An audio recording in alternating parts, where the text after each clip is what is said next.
Wali murid SMA Taruna Nala Malang membuat laporan ke Polres Malang Kota.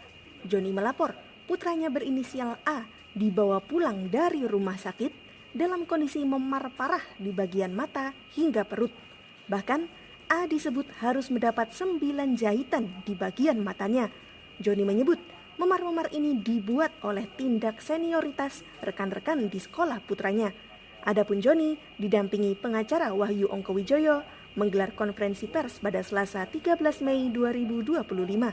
Menurut Wahyu, peristiwa penganiayaan senior terjadi pada 16 Juni 2024 lalu.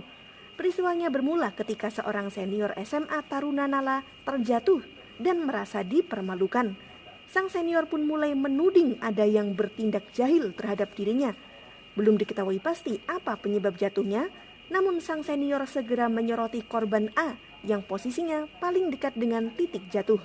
Seketika itu juga, sang senior memukul korban A sambil menuding korban melakukan penjagalan.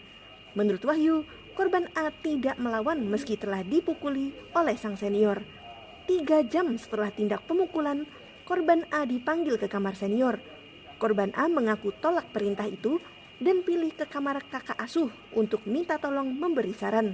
Siapa sangka si senior ikut merangsek ke kamar si kakak asuh dan segera menghajar korban A di bagian mata kanan.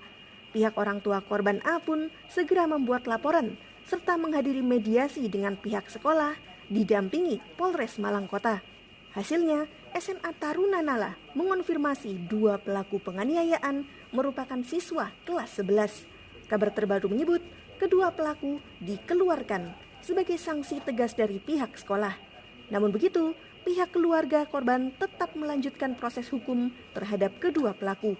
Hingga berita ini diunggah, Tribun Jatim Network masih menggali info lebih lanjut terkait hal ini. Penasihat hukum dari keluarga korban tentunya mengharap satu yang terpenting itu adalah proses ini segera dituntaskan.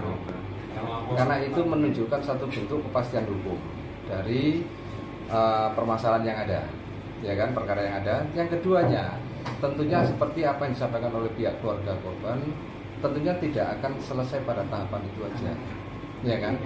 Karena banyak faktor kalau sudah menyangkut tindak pidana terhadap anak, apalagi kekerasan yang menyangkut fisik dan itu dilakukan oleh terhadap anak, ya kan?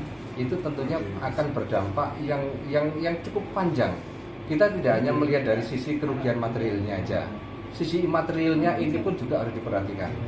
Makanya itu kami berharap seluruh stakeholder yang ada, khususnya dalam hal yang fokus atau yang punya